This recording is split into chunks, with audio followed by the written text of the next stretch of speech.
We're in a Cold War that's becoming a hot war with the Communist Chinese. Their technologies are quite sophisticated because they stole them from us. Or we gave it to them. Well, some of you, your eyebrows are still probably high into your foreheads after I told you that we had breakthrough battery discovery that we gave to the Communist Chinese. So today a piece came out very early in the morning from NPR by Courtney Flatt and Laura Sullivan, of all places. I'm not going to read the whole thing, but I do want to read you this. When a group of engineers and researchers gathered in a warehouse in Mukilteo, Washington, 10 years ago, they knew they were onto something big.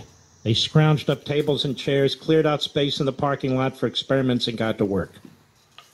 They were building a battery, a vanadium redox flow battery, based on a design created by 24 U.S. scientists at a government lab.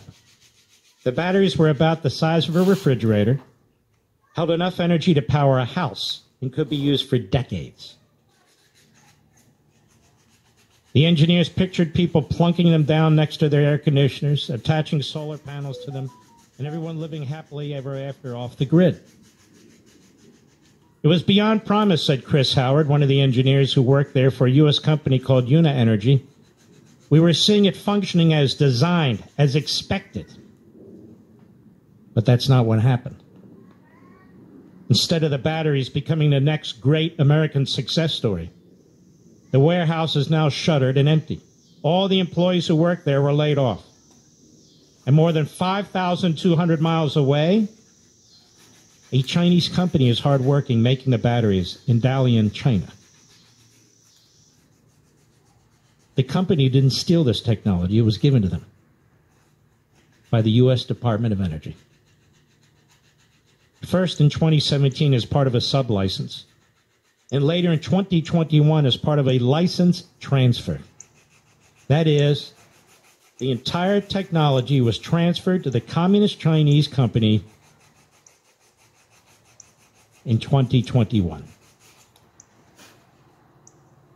An investigation by NPR and Northwest News Network found the federal agency allowed the technology and jobs to move overseas, violating its own licensing rules while failing to intervene on behalf of U.S. workers in multiple instances. Now, Communist China has forged ahead, investing millions into the cutting-edge green technology that was supposed to help keep the U.S. and its economy out front. Department of Energy officials declined NPR's request for an interview to explain how that technology that cost American taxpayers millions of dollars ended up in Communist China. After NPR sent department officials written questions outlining the timeline of events, the federal agency terminated the license with the Chinese company, Dalian Ronke Power Company, Ltd. Quote, DOE takes America's manufacturing obligations within its contracts extremely seriously, the department wrote. If DOE determines that a contractor owns a DOE-funded patent or downstream license is in violation of its manufacturing obligations, DOE will explore all legal remedies. But they have the technology now. Whether they have the license or not is beside the point. They know how to do it. That's the point. How many times do I have to say our ruling class is ideologically driven, utterly incompetent, mostly un-American? The department is now conducting an internal review of the licensing of the vanadium battery technology and whether this license and others have violated U.S. manufacturing requirements. This would be like giving top technology related to incredibly important energy production to Germany and or Japan and or Italy in the lead up to World War II. Forever Energy, a Bellevue, Washington-based company, is one of several companies that have long been trying to get a license from the Department of Energy to make the batteries. Joanne Skivosky, Forever Energy's chief financial officer, has been trying to get hold of a license for more than a year. called the department's decision to allow foreign manufacturing mind-boggling. Not to me. Not with the Manchurian president. This is technology made from taxpayer dollars. It was invented in a national lab. Now it's deployed in China, and it's held in China. To say it's frustrating is an understatement, she said. And the idea for this vanadium redox battery began in the basement of a government lab 3 hours southwest of Seattle, called Pacific Northwest National Lab. It was 2006, and more than 24 scientists began to suspect that a special mix of acid and electrolyte could hold unusual amounts of energy without degrading. They turned out to be right.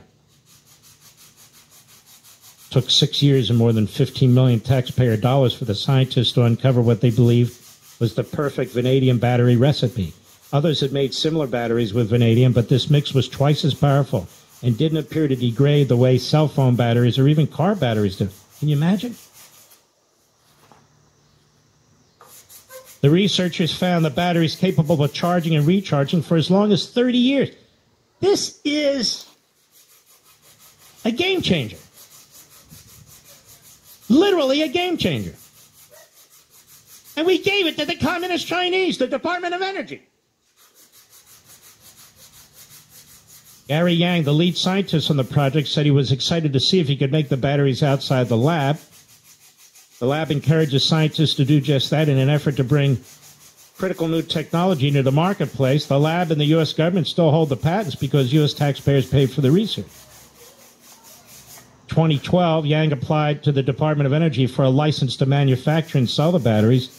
The agency issued the license, and Yang launched Una Energy Technologies. He hired engineers and researchers, but he soon ran into trouble. Said he couldn't persuade any U.S. investors to come aboard. Yeah, they're too busy investing in communist China. He said a fellow scientist connected him with a Chinese businessman named Yanhu Li and a company called Dalian Rongke Power Company Ltd., along with its parent company, and he jumped at the chance to have them invest, even help manufacture the battery. At first, Una Energy Technologies did the bulk of the battery assembly in the warehouse, but over the course of the next few years, more and more of the manufacturing and assembling began to shift to the Communist Chinese company. And in 2017, Yang formalized the relationship and granted Dalian Rongke Power Company, the Chinese company, an official sublicense, allowing the company to make the batteries in China. Now, you need to understand something. Technology like this that has the potential to be used for military applications or other certain applications have to go through the Department of State.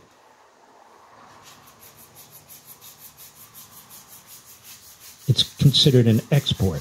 So we have export control regimes at the Department of State and the Department of Commerce.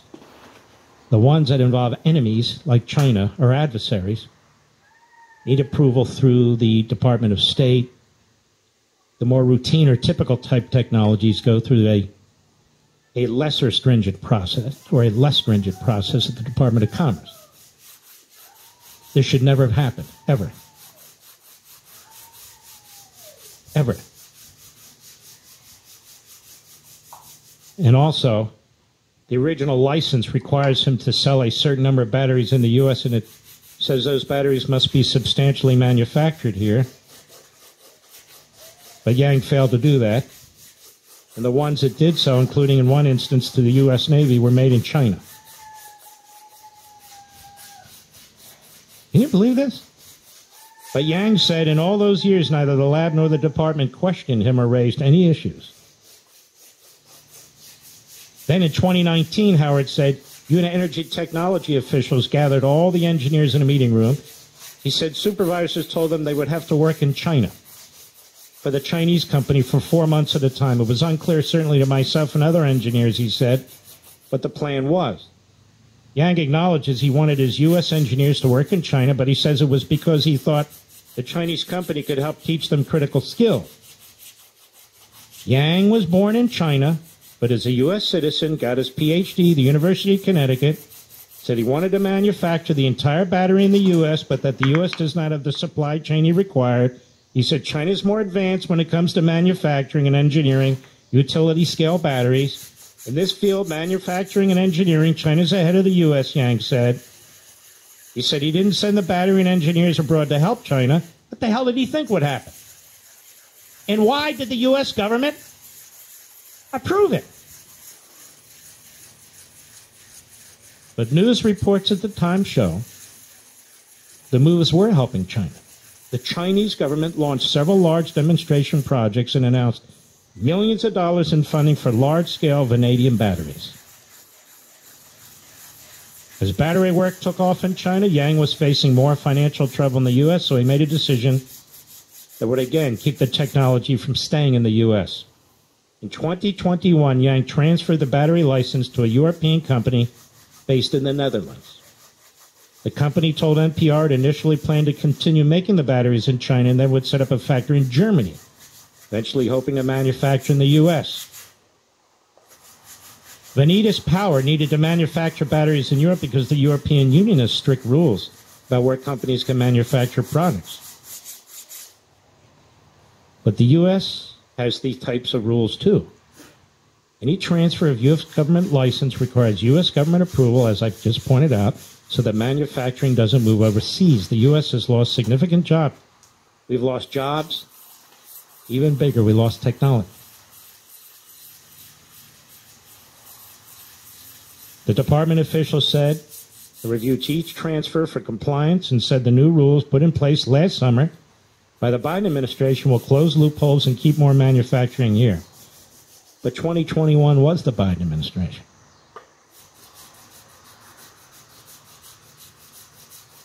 In 2018, the Government Accountability Office found the Department of Energy lacked resources to properly monitor its licenses, relied on antiquated computer systems, didn't have consistent policies across its lab. How much more damn money does the government need? Are we going to give the government how much more debt and deficit spending? So they have computers, competent people can track licenses before they go to the enemy. Seriously, how much money do you need? In this case, it was an American company, Forever Energy, that raised concerns about the license with Una Energy more than a year ago. Joanne Skivasky said she and others from the company repeatedly warned the department that the Una Energy license was not in compliance. In emails, NPR has reviewed department officials told them that it was. How is it that the national lab did not require U.S. manufacturing? Not only is it a violation of the license, it's a violation to our country, she said. And she's right.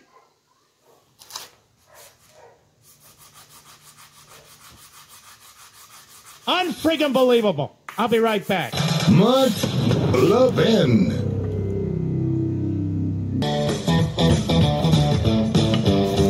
You know, I read that piece to you. You would think that people who get paid to oversee the license exports of technology, that's what they're supposed to do for a living, would especially make sure that enemy states and states that steal our technology are watched very, very, very, very carefully. That's not just a job you go in and you punch a ticket. That's supposed to be a serious, substantive job.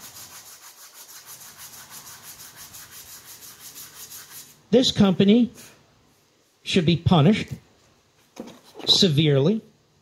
It should be banned from any future licenses. Moreover, like a friend of mine just texted me, how come we never know the names of these government officials?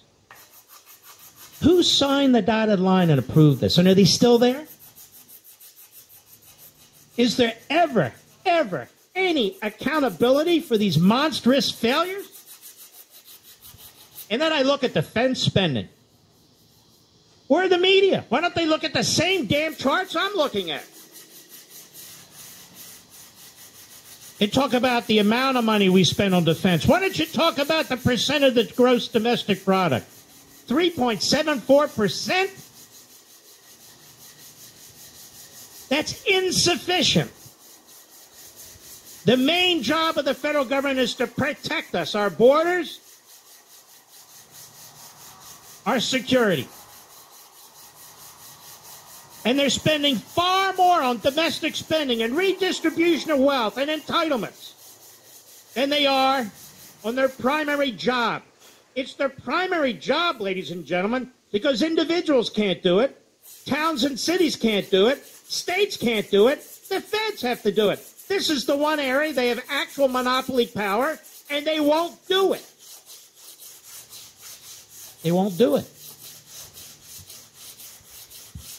Where are the hearings? Well, the party that's doing this is not going to hold hearings. Where's that great hawk, Liz Cheney? She's not. She's a fraud and a phony. A fraud and a phony. 3.74% of gross domestic product. We're in the middle of a very, very grave Cold War, and the enemy's chomping at the bit to go to war with us. Chomping at the bit. And as I've been saying, month after month after damn month, we're not prepared. We need more weapon systems. And by the way, you know what our government says about our military? That we are probably capable of fighting in one theater at a time and having victory. But